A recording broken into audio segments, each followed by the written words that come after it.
The day I found out my husband Alex was cheating felt like the world had shattered into a million tiny sharp pieces.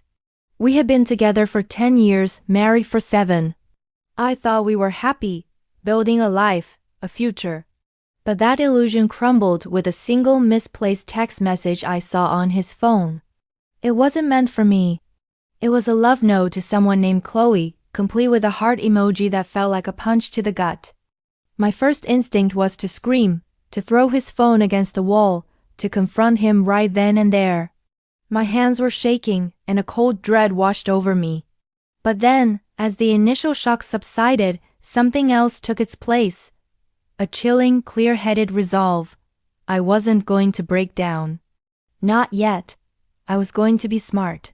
I took a deep breath, placed his phone back exactly where I found it, and walked away before he could see the storm brewing in my eyes. For the next few days, I became a detective in my own home. I was Aurora, the loving wife, on the surface, but underneath, I was gathering evidence. I noticed the late nights at the office, the sudden business trips on weekends, the way he guarded his phone like it was a national treasure. Each lie was a piece of a puzzle I was reluctantly putting together. The pain was immense, a constant ache in my chest, but I channeled it into a meticulous plan. I wasn't just going to leave him. I was going to make sure he understood the gravity of his betrayal. My first move was to quietly contact a top-tier divorce lawyer. I explained the situation, the text messages, the suspicious behavior. She advised me on what kind of evidence would be most effective and how to protect my assets. We shared a joint bank account, a house, and several investments. Alex had always handled the finances, and I realized with a jolt how vulnerable I had made myself by trusting him completely. My lawyer helped me understand my rights and what I was entitled to. Armed with this knowledge, my fears started to transform into a quiet confidence. I wasn't a victim. I was a woman taking back control of her life. Next, I started documenting everything. I took discreet photos of his phone screen when he left it unlocked. I saved receipts from dinners and hotels that didn't match his work stories. I even hired a private investigator for a single day to confirm my suspicions about one of his business trips. The report came back with pictures of Alex and Chloe, laughing, holding hands, checking into a boutique hotel. Seeing the photographic proof was devastating, but it was also the final piece of evidence I needed. It solidified my resolve. There was no going back. There was no misunderstanding. This was real. While gathering my arsenal, I played the part of the devoted wife to perfection. I made his favorite meals. I asked about his day, feigning interest in his fabricated work crises. I even suggested we plan a vacation, just the two of us, to reconnect. He eagerly agreed, completely oblivious. Each smile I gave him felt like a lie, but it was a necessary one. This performance was draining, but it kept him from suspecting that his perfect little world was about to implode. He was so caught up in his double life that he couldn't see the ground crumbling beneath his feet. He thought he was so clever, but his arrogance was his biggest weakness. The day I chose for the confrontation was our anniversary. It felt poetic, in a tragic sort of way.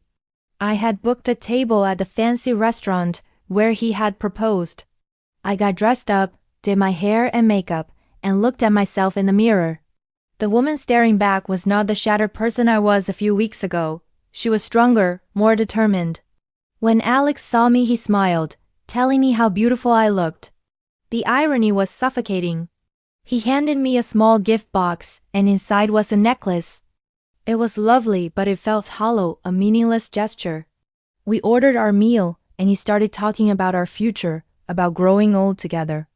I let him talk, let him spin his web of lies one last time. Then, when the waiter cleared our appetizer plates, I took a calm sip of water and looked him directly in the eye. "Alex," I said, my voice steady, "I know about Chloe." The color drained from his face.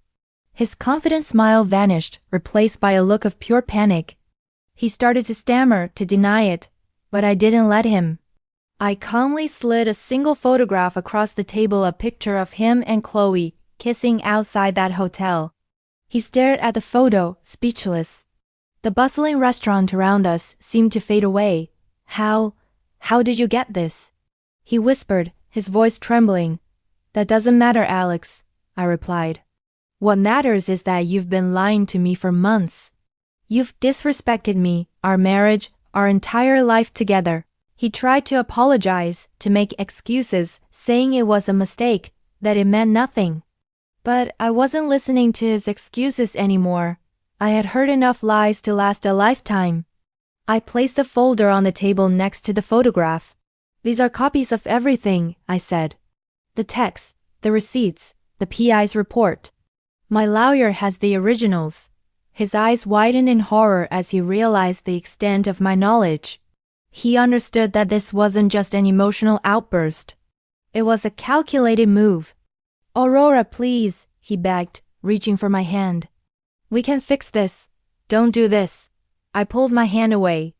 There is no we anymore, Alex. You destroyed that.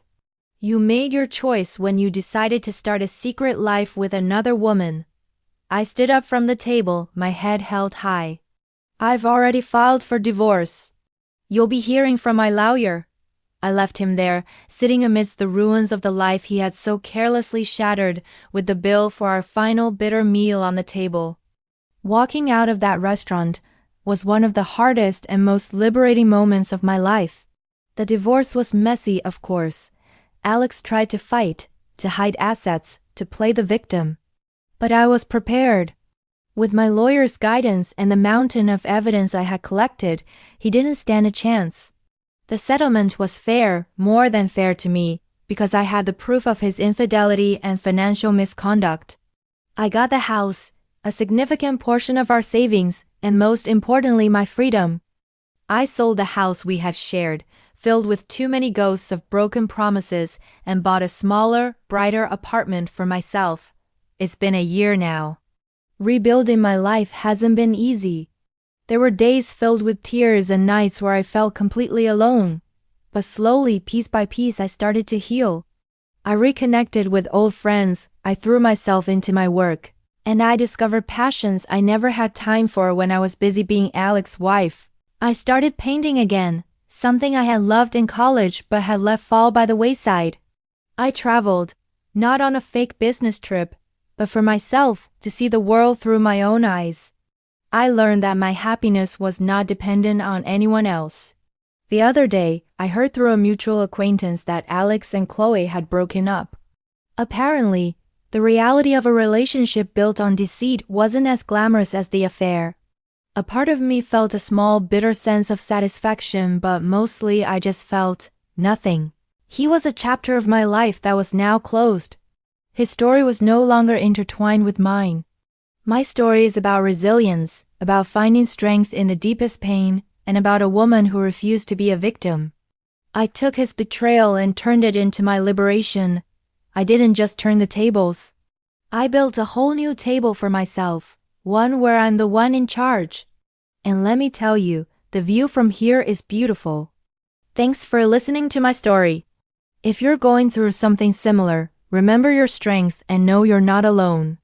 Don't forget to like and subscribe for more stories.